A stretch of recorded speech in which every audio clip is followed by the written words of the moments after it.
You've tamed the voices in your head. You've put your courage to the test. Laid all your doubts to rest. Hi everyone from Your Intuition Queen. Today is the 6th episode of Intuitive Queens podcast. And this podcast is for you to be inspired about all the women that I am interviewing, and they have their story and they're talking about how their intuition has helped them to find their purpose and what struggle they went through and how they turned their life around. So today I have the pleasure to have with me Dellann Elliott Mydland, and you say the name right when I pass on to you. And she's the president and board chair of End Cancer Initiative. And welcome, Dellann. I'm so happy to have you here. Hi, Mara. I'm thrilled to be here. Thank you so much. Well, I know you have a really traumatic story, but at the same time, you made of this trauma, you made your purpose. And you're helping now a lot of people. I'd like you to tell us your story and how you managed to overcome all that came with that. Right. All that came with that. Well, small words, but really, really giant. Thanks, Mara, for having me today. My name is Dellann Elliott Mydland, and I am the founder and president and board chair of the End Brain Cancer Initiative, formerly known as the Chris Elliott Fund. And so, my story starts about 19 years ago, believe it or not. I was a young lady at 38. Married and mother of 2 small children, 3 and 6. And to be honest, I just had, just a really beautiful fairy tale life, really.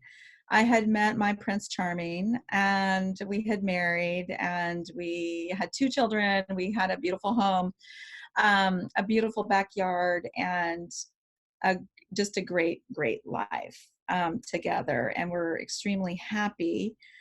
And about a week and a half, 2 weeks before my story that I'm going to tell you today starts, I was at home. It was in the summer, and I was looking outside from our family room outside into our backyard, which we refer to as the park. And our 2 children were playing outside in the park, having just lots and lots of summer fun and giggling. And, I'd set up a picnic for them, et cetera, et cetera. And I'd come inside for something, I can't remember what. And I was looking outside to them, watching them. And I remember thinking, gosh, how lucky am I? And at the same time, I was realizing how lucky I am.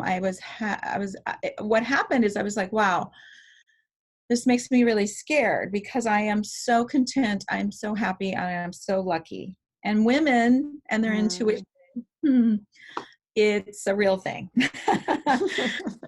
yes.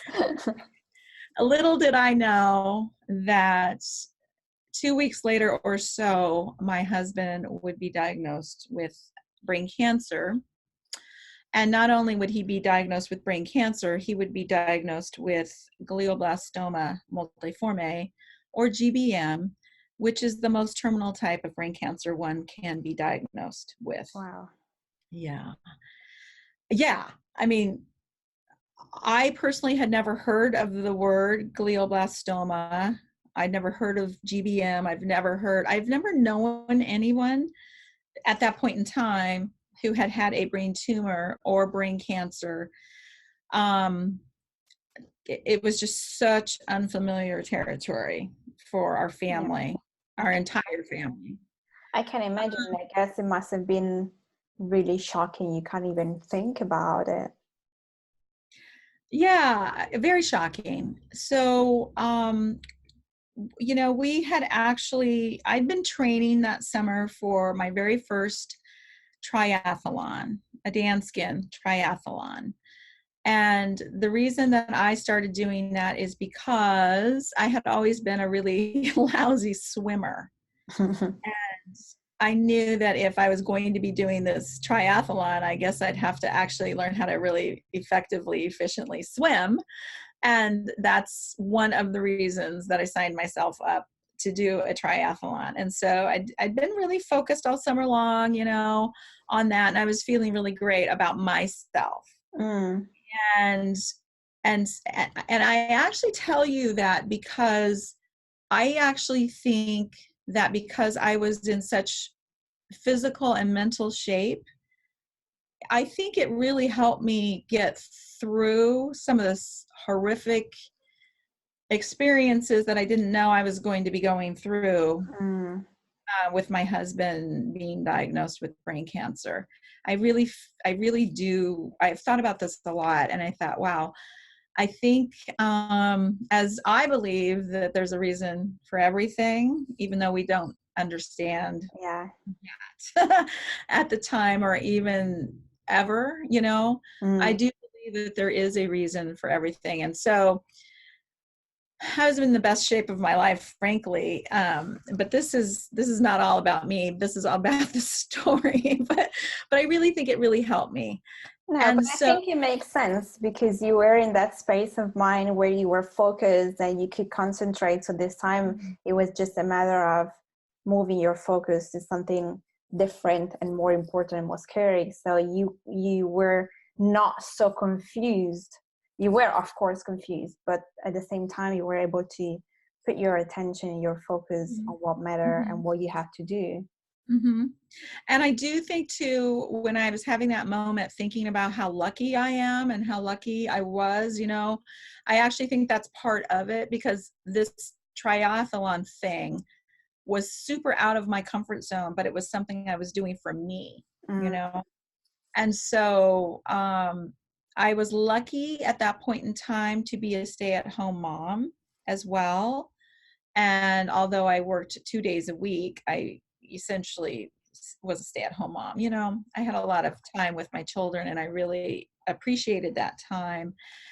And so fast forward 2 weeks later, my husband and our kids and I were at our cabin, and we were enjoying a beautiful weekend up there. And on a Sunday morning, when we would normally stay most of the day on Sunday before packing up and coming home, my husband said, I want to go home and continue working on that arbor that I'm working on in the backyard. And that was just kind of a odd thing. It was out of routine, nothing to make me think anything other than, oh, well, he wants to work on the arbor. Okay. So we packed up and we drove home. One of the other interesting pieces of our beginning of our story is he said to me, why don't you drive? And I was like, sure. Thinking nothing of that, right? And twice on the way home, he said to me, he was sitting beside me in the passenger seat, and he said, oh, wow, get back on the road, or you are really over here on the shoulder, and I just thought, I remember just going, oh my God, like a backseat driver type of situation. Really? Quiet, I'm driving, we're fine. You wanted me to drive. You asked me to drive. But that women's intuition thing, that didn't kick in right at that moment in time. I do wish that it had, but it didn't. Yeah, but how could you? I mean, would you think it's something really bad about to happen just because your husband is asking you to drive? Well, I would have and should have and maybe should have said, well, how are you feeling? Are you feeling okay? Or something like that. It didn't dawn on me that anything at all was up or wrong at all. So we do get home, we unpack. It takes a while to unpack the car, et cetera, et cetera. And we decide he's working on the arbor in the backyard, which is great. And we decide to have hamburgers, very casual Sunday night evening, dinner, et cetera, et cetera. And I discover that, we're out of propane. So I literally grab the propane thing and I go and get propane. I leave the kids with him. And when I come home, this is horrible. When I come home, he is sitting in the front yard with our two children, and he has the phone in his hand. And I'm just thinking, oh no, we just got really bad news. Like someone that we love, family, friend, something bad just happened. And when I got out of the car, though, he said, I don't feel very good. I feel really weird. I feel like I'm smelling. What did he say? He said, I'm smelling like that dirty sock smell. What he meant is he was smelling ammonia, that ammonia smell, sulfur smell, which is often something one does smell right before they're going to have a seizure. All right. A big seizure, grand mal seizure. But I didn't know that, of course, at the time or anything like that. And I said, oh, well, okay, that's weird. Well, why don't you go upstairs and lay down? Yeah. And I'll get the kids dinner, and so that's what happened. So I'm downstairs with the kids. We're getting dinner. We're making hamburgers, et cetera, et cetera. And I hear this pounding noise upstairs. And I run upstairs, and it's my husband. He's pounding on, there's a glass table beside where he's laying down, and he's pounding on it.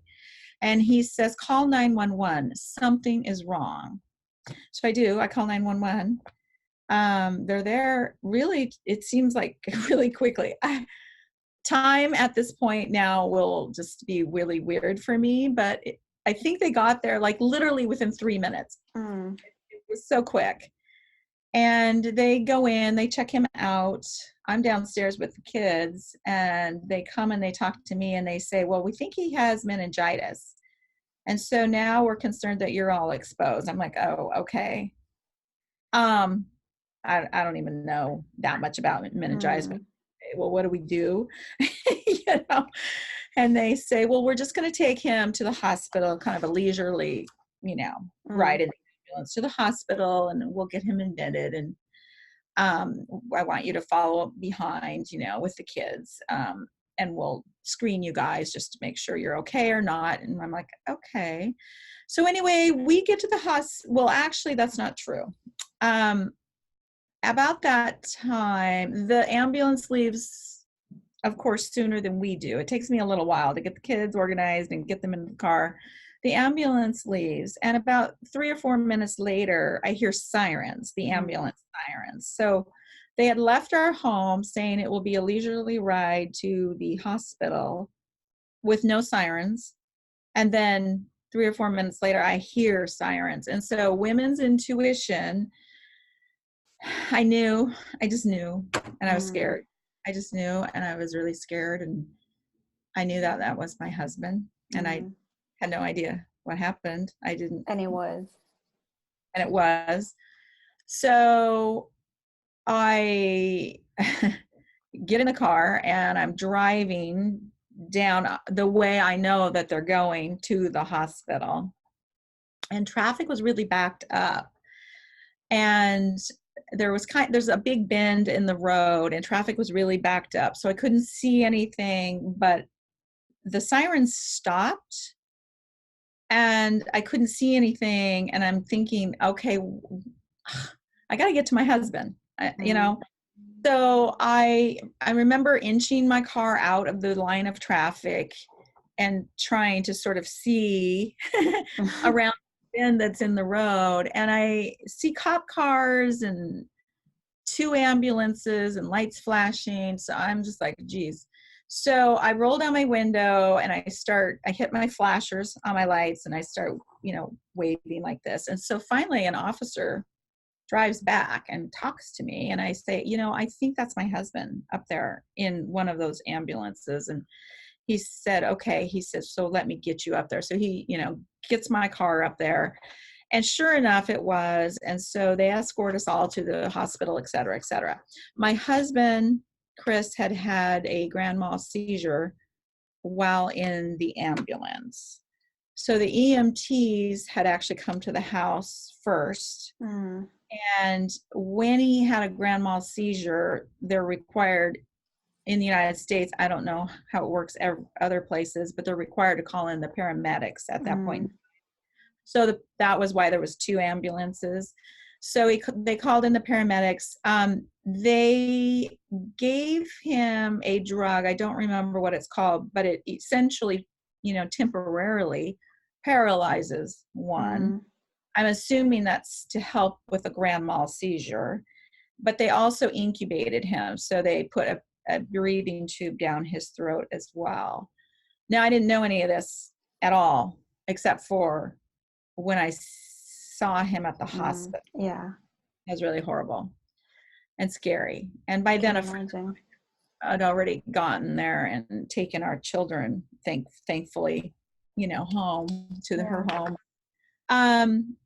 And what happened next was he had a CAT scan at the hospital, and the neurosurgeon who was on call came out to talk to me and said, we're going to admit him to the hospital, and we're going to give him a steroid to bring down the swelling in his brain, because we are going to schedule surgery for 3 days later. It looks like it's a primary brain tumor. It looks like it's really easy to get to.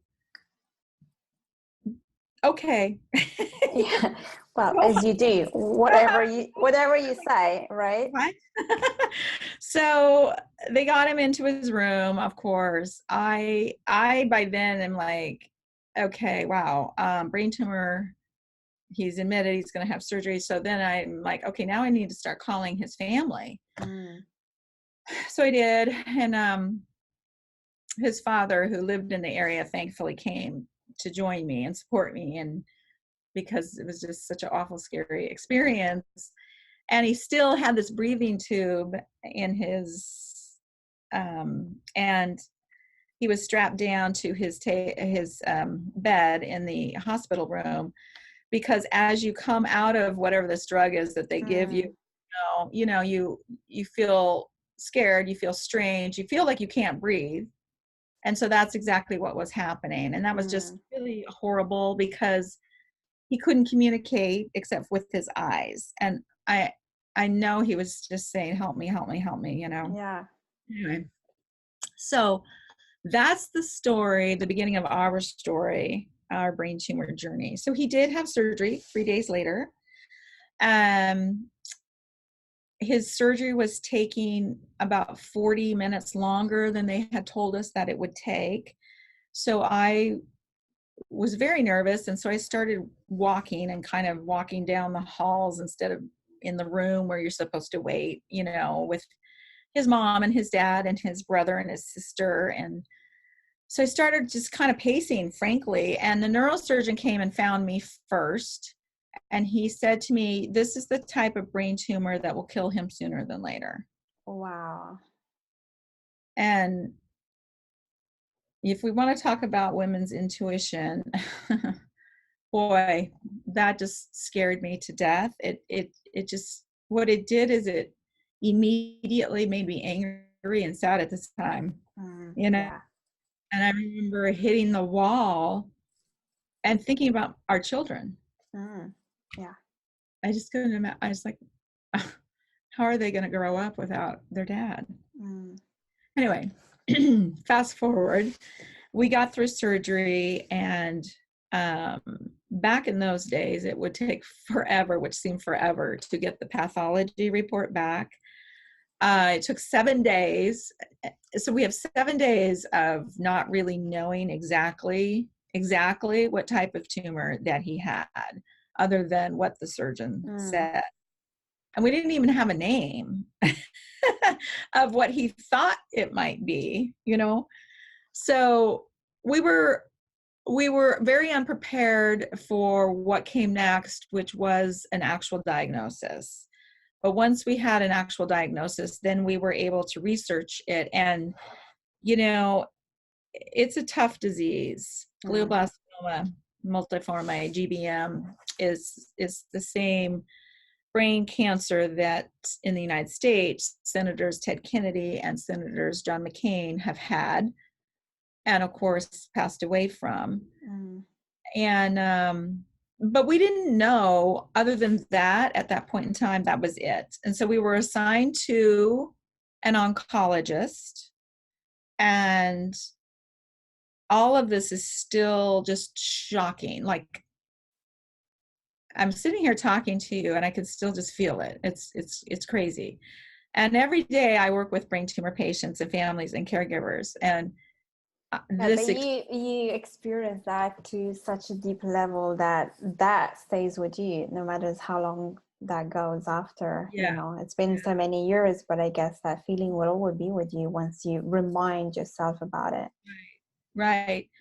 And I will get into this a little bit later, but it's actually one of the reasons my organization and I are actually so effective in relating to brain cancer patients and their families and their caregivers, because we've been there personally, and we've been through the system that we're trying to change. So we know it firsthand. Yeah. So anyway, my late husband, Chris, his journey lasted 22 months, several surgeries later, clinical trials later, treatment options, et cetera, et cetera. And, you know, we learned a lot. It took us about 10 months to really kind of grasp our head around this disease. I can imagine, because it's not something easy to understand, and it's not that everybody has it, that you can talk to people. No, They right. You're right. It's actually was considered rare disease at that time. It's actually, on one hand today, not considered so rare. But statistically, and the way that our government codes it, it's still considered a rare disease. Right. So even today, you know, it affects about 17,000 patients a year in the United States, as well as in Europe. So, and people, the average length of time that they live with this disease is, you know, 2 to 3 years. Oh, wow. With, yeah, some people much shorter and some people a little bit longer. Today we have about 3% of these people surviving 5 years out from diagnosis. Wow, that's a very little percentage. Very little, and that's adults and pediatrics. And we'll talk about that later if you would like. But so back to that 10-month period of time, it took us that long to sort of figure out that there are brain tumor specialists, there are brain tumor neurosurgeons, brain tumor neuro-oncologists, and there's these brain tumor centers of excellence in the United States. And it took us about that long to like wrap our heads around that and just go, wow, well, why aren't we working with them? And so then that's when we started going, okay, well, let's get those second and third and fourth opinions. Yeah. Let's start working with those specialists versus our local community people. So that was great. But what if we'd known that information ahead of time, right?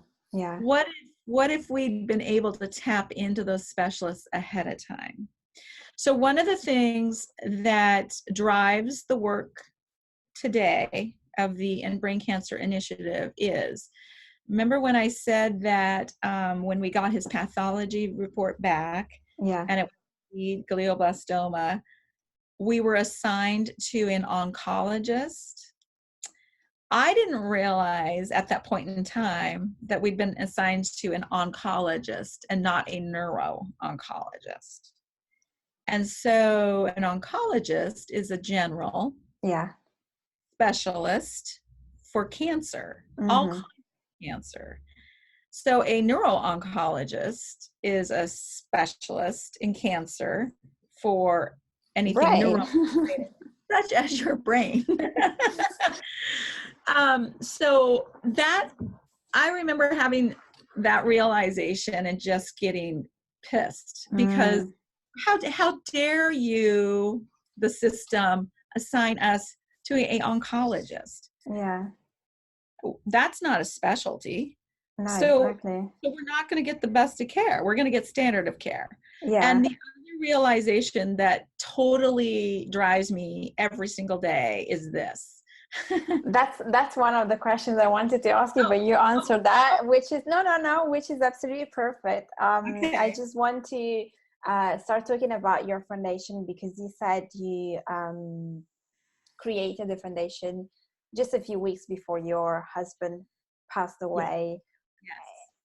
What was the reason why you two decided there had to be a foundation, and how did you, well, you just said it, that's what drives you, but did you envision the foundation to go on for this long? Yes. So this is a very interesting, I'm glad you're asking me this question, because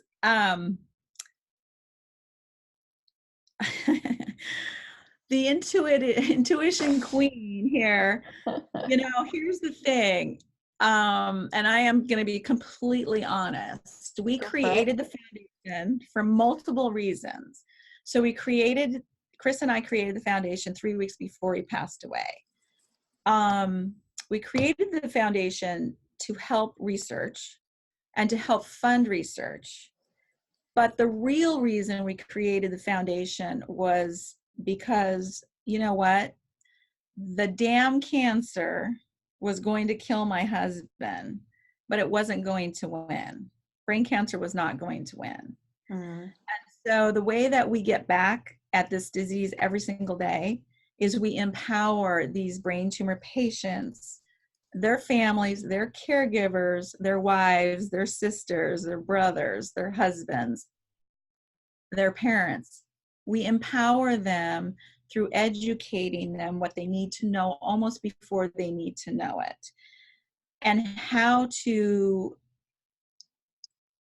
access immediately specialists, advanced treatments, studies, and clinical trials. And if we can do that, we can beat this disease.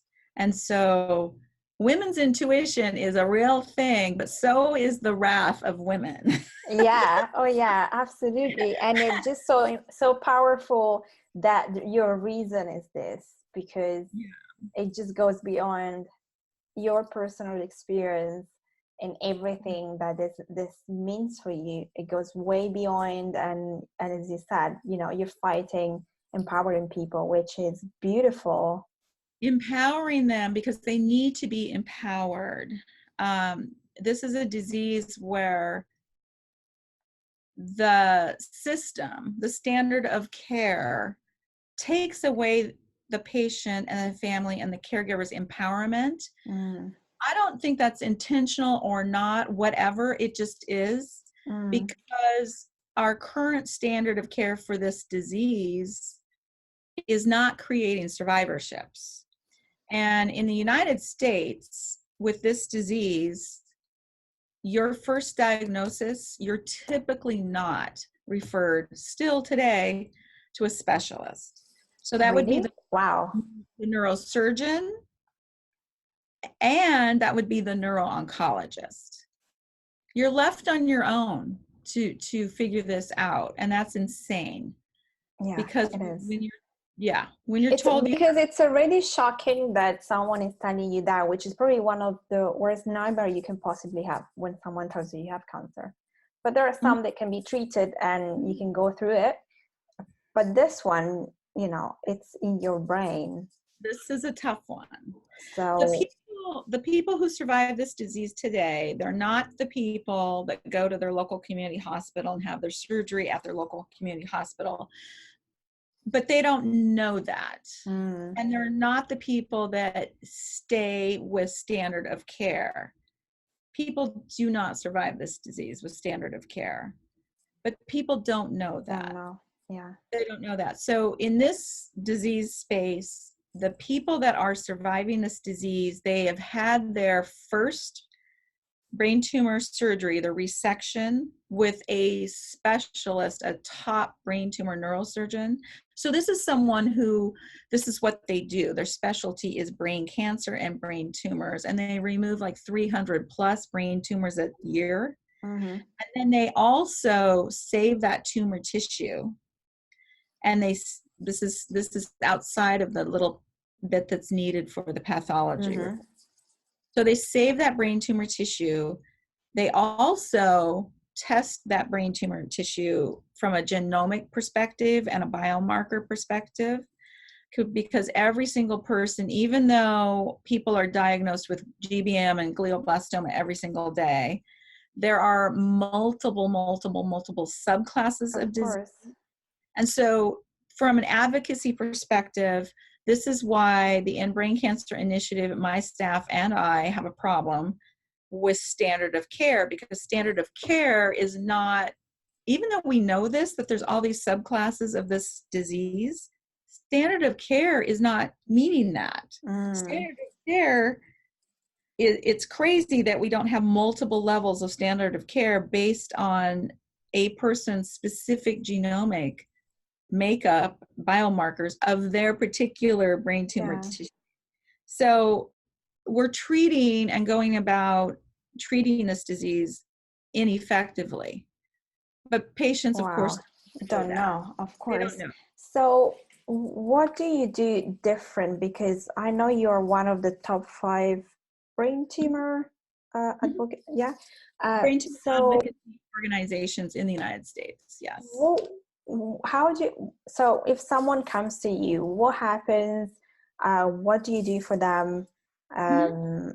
What makes you special and different from all the other ones? Absolutely.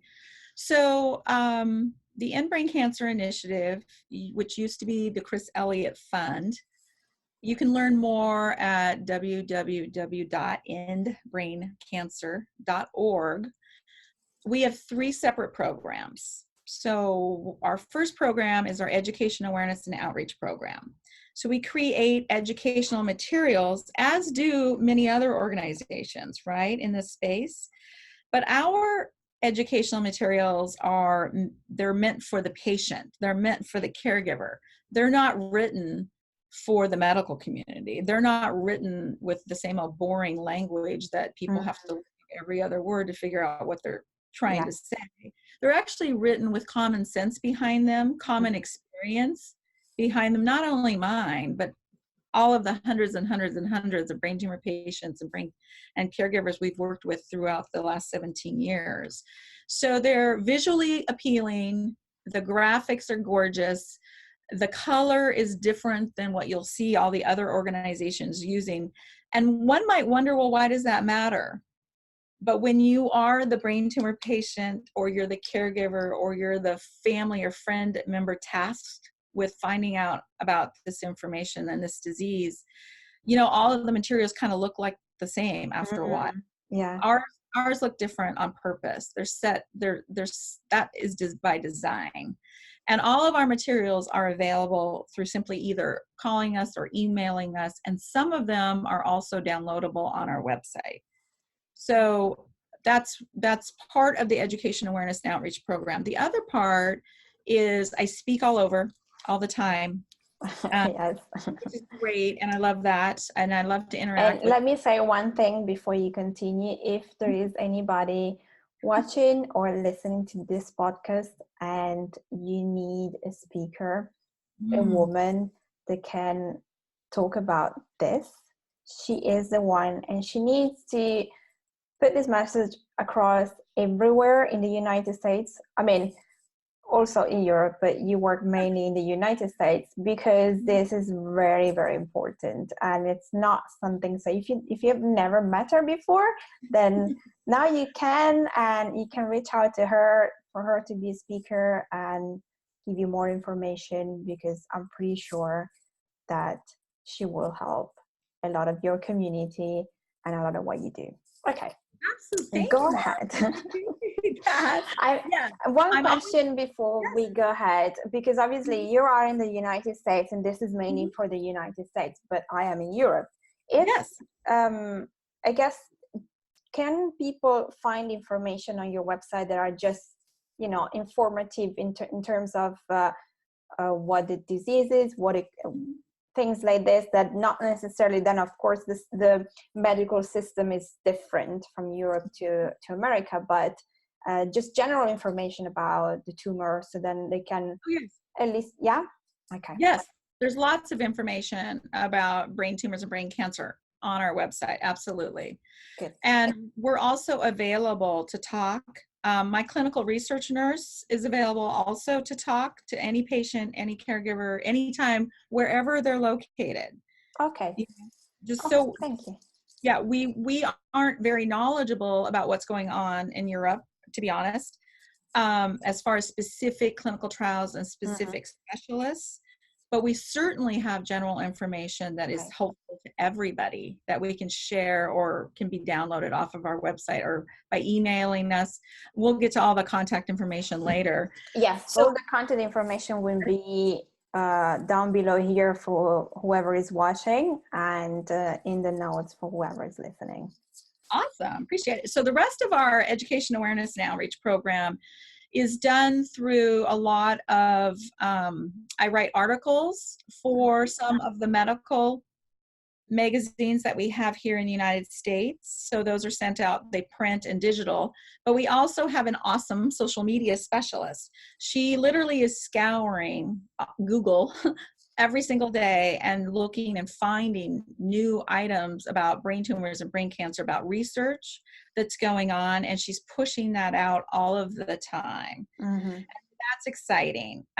We think we're bringing on board another special role. It's a social media role, and that area will be engagement related to brain tumors, brain cancer, patients, caregivers, and he will be working specifically on actual individual engagement via social media.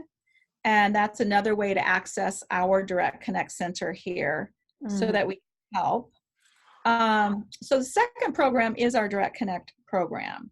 And that program is where we will directly connect people to specialists. So think neurosurgeons that are brain tumor specialists, neuro-oncologists that are specialists, oncologists who are specializing in brain cancer, but they're not yet a neuro-oncologist, as well as researchers. So either the principal investigator or the researchers or the folks that are at different institutions in the United States that have specific different studies and clinical trials going on.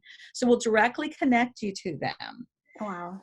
One of the things that makes the End Brain Cancer Initiative very unique, and it's deliberate, is we use technology, but on a very limited basis as far as connecting people and as far as talking to people, because patients, brain tumor patients, caregivers and family members, you know, they have a need to really talk to people and share. They need a support system.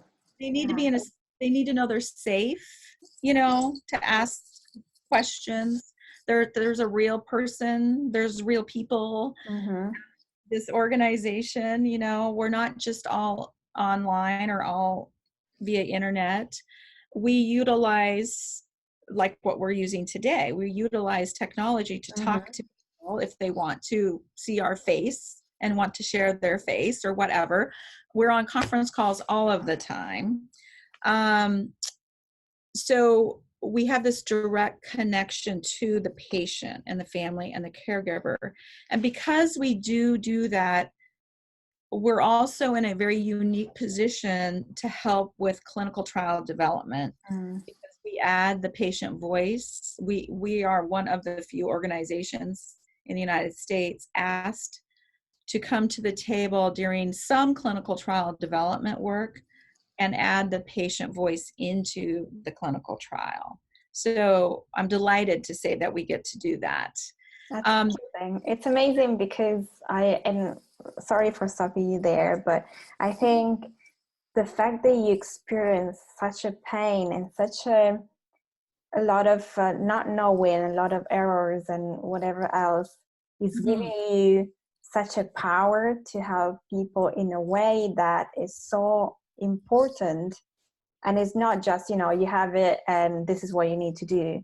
And the fact that you touch on the people that need support, because you need emotional support when you get into this situation. Because as you said, Carrie, it's probably not going to last for a long time. You need to prepare yourself. You need to overcome your fears and try to be as present as you can possibly be in that situation, and try to get on with life as you can, which it's not easy. Yes, and you bring up a really good point. Thank you, Mara.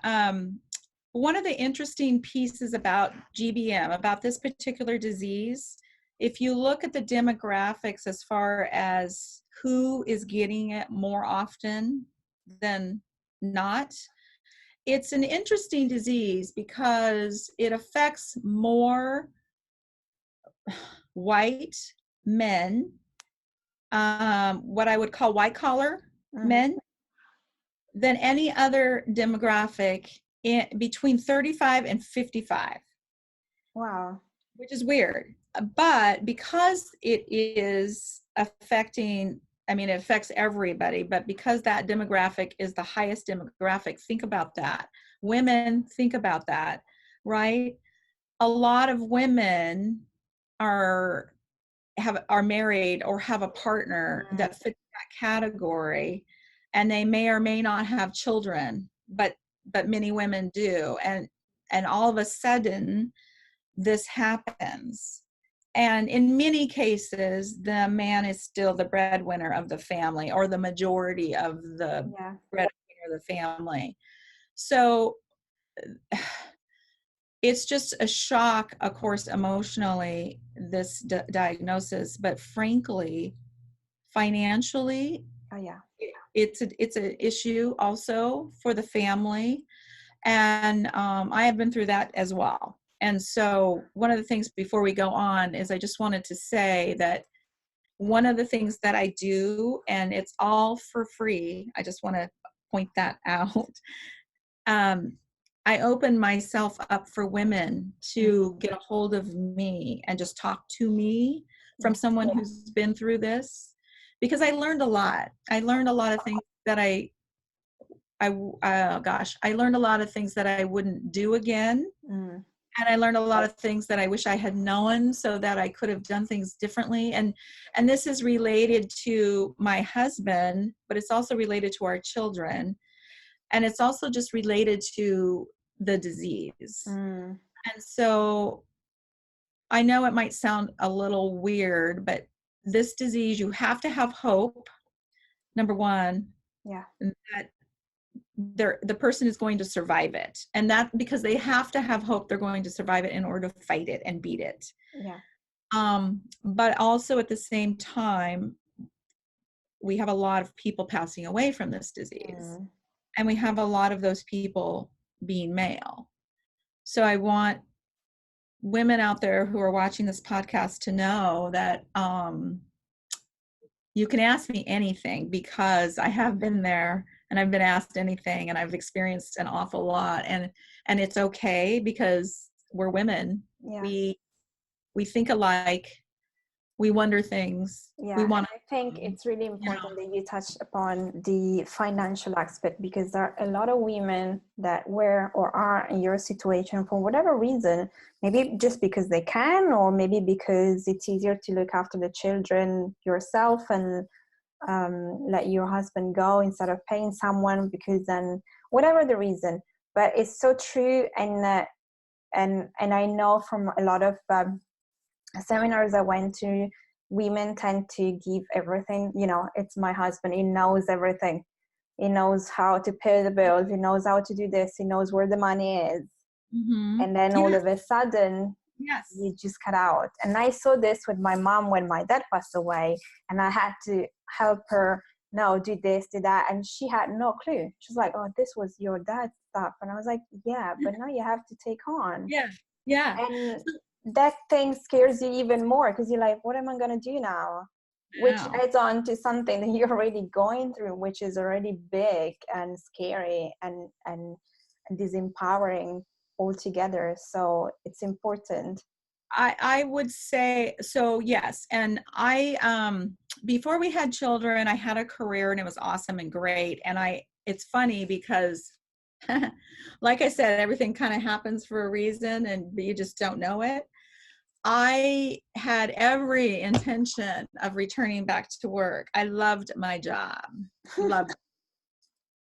Oh, I loved it. I was in regulatory affairs, and we can talk about that another day. But I could not find. Well, first of all, my daughter didn't sleep for 3 effing years, and and I extended my maternity leave because she didn't sleep, and in the middle of doing all of that, a couple of things happened. I got a new boss who, I don't care what anyone says, there's a difference between a male boss and a female boss. Okay. So I had a female boss who understood I was having my first child, and we had set up an agreement where I would be able to work at home on Fridays, which I was so thrilled that she was open to that,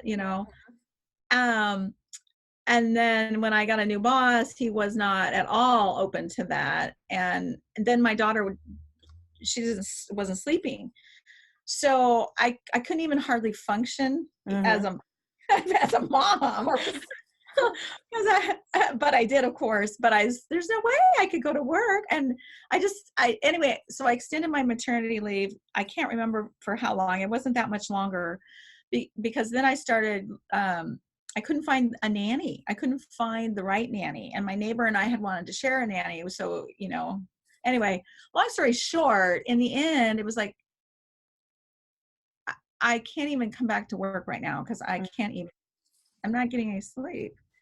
It was horrible. But anyway, long story short, that's how I became a stay-at-home mom, because that was not my intention, but it was a beautiful opportunity. And frankly, in the beginning, physically, it was actually required. It was weird.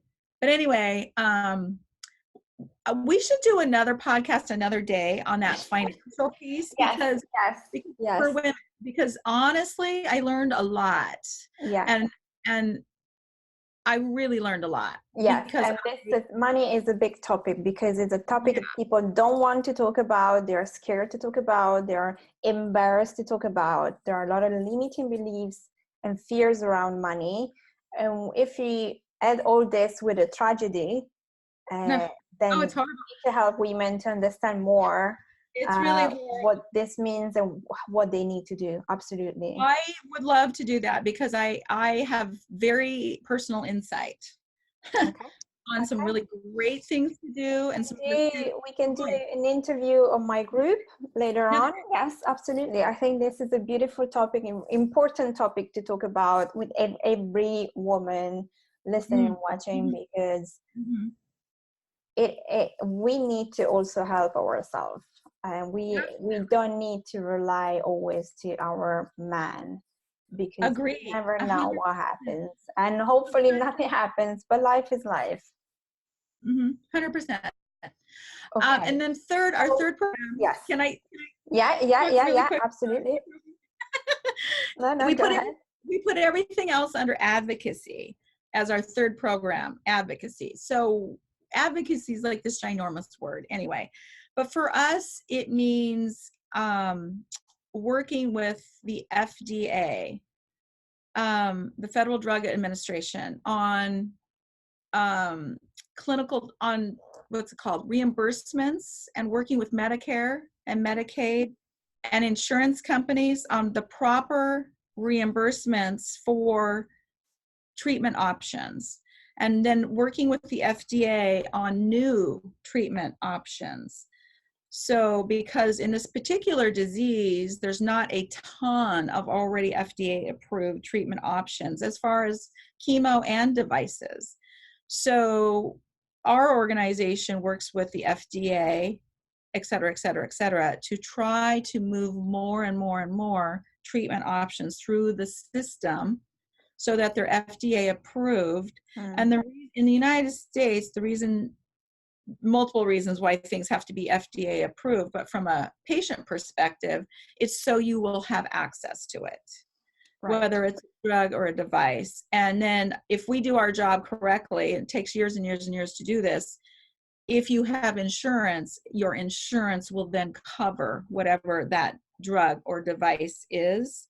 And so that's a lot of the behind the scenes advocacy work that our organization does, as well as writing proposed updates to standard of care for these particular patients for all physicians to follow. That's amazing. That's really amazing, because you're giving a lot of information to the people that can really access that, and you really care.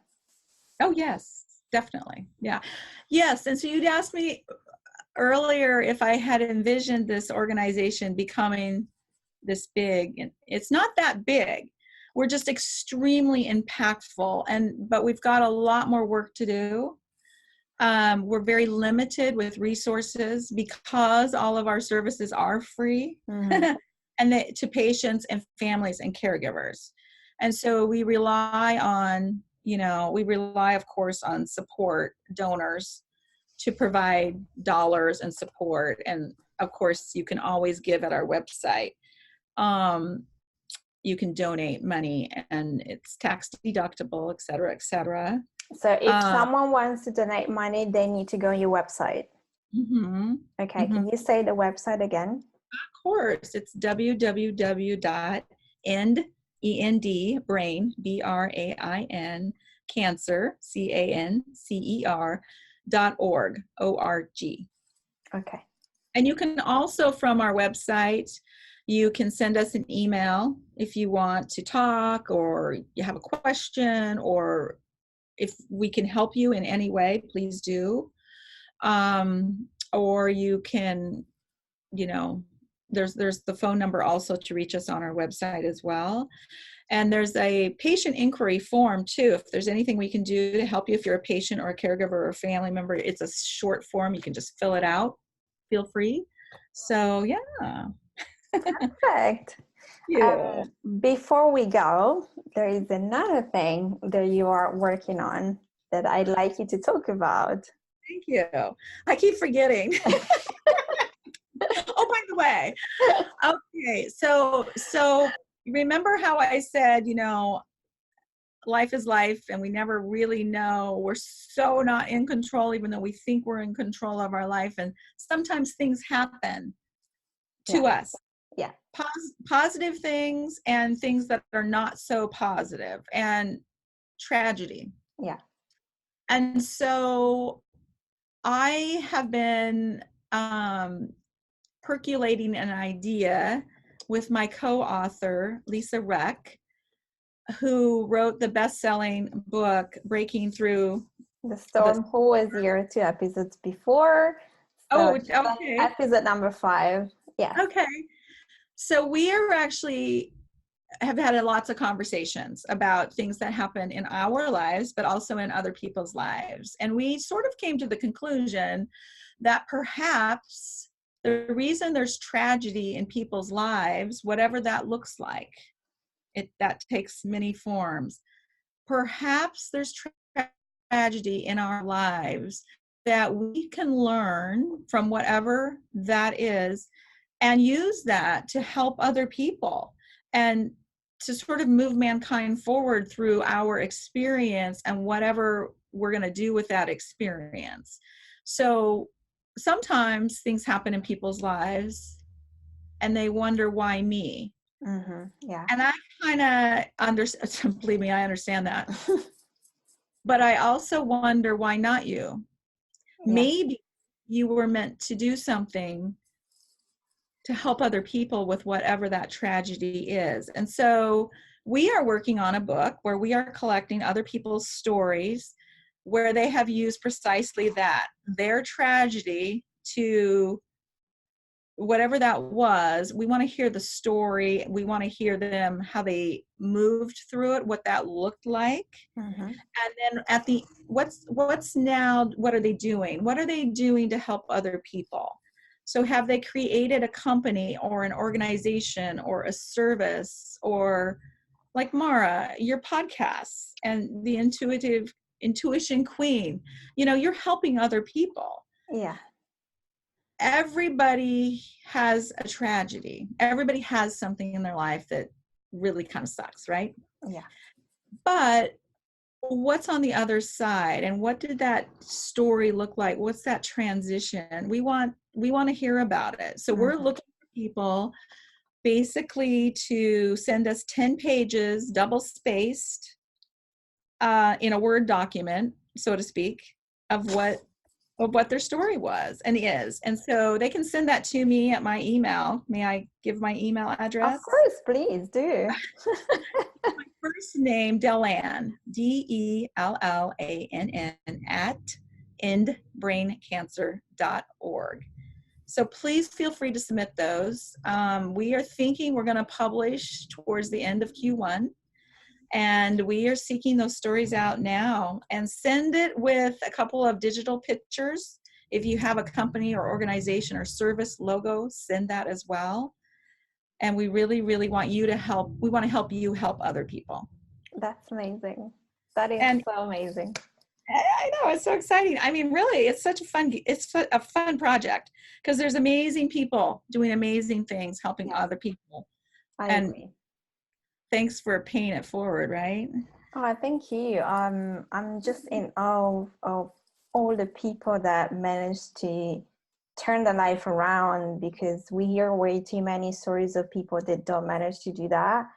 And to me, the reason why I'm doing this podcast is really to empower and inspire people to say, hey, she's gone through a lot of big things, a lot of bad things, but look what she's doing. She's gone through. So I can do the same. And the reason why I have different guests is because each and every one of us has a complete different story. So I might not resonate with yours, but I will resonate with someone else's. So whatever happens, if someone even just start thinking about how they can change the life, for me, I've done my job with this podcast, you know. Agreed. If they take action, it's even better. But the purpose is really to inspire and get people to start thinking what they can do, and reach out to whoever they have found on this podcast that have resonated with them, and see what they can do for them, you know? Yeah. And thank you for doing that. And thank you for what you're doing. It's such a great and powerful thing that you're doing, and super important for our health in general, and the passion that you put into what you do. It's important, because it means you're doing it for a reason that is not money, and it's important. There's not a lot of money involved. All right, well, Dellann, thank you so much. It's been such a pleasure to have you here. My pleasure. And for everybody watching and listening, all our details will be as usual in the box below and in the notes. If you feel like giving a donation, even if you're not in the United States, but maybe you feel you can help someone, just go on her website, get in touch. If you want to submit one of the stories to be in Lisa and Dellann's book, please do so as well. Otherwise, get in touch with me if there is anything that you want to ask me, if you want to know more about intuition, if you want to share your story with me. We are all here for you. So I hope you enjoyed it, and I'll see you in the next episode. Thank you. Bye. Ciao. Bye-bye. Your mind is clearer than before. Your heart is full and wanting more. Your future's at the door.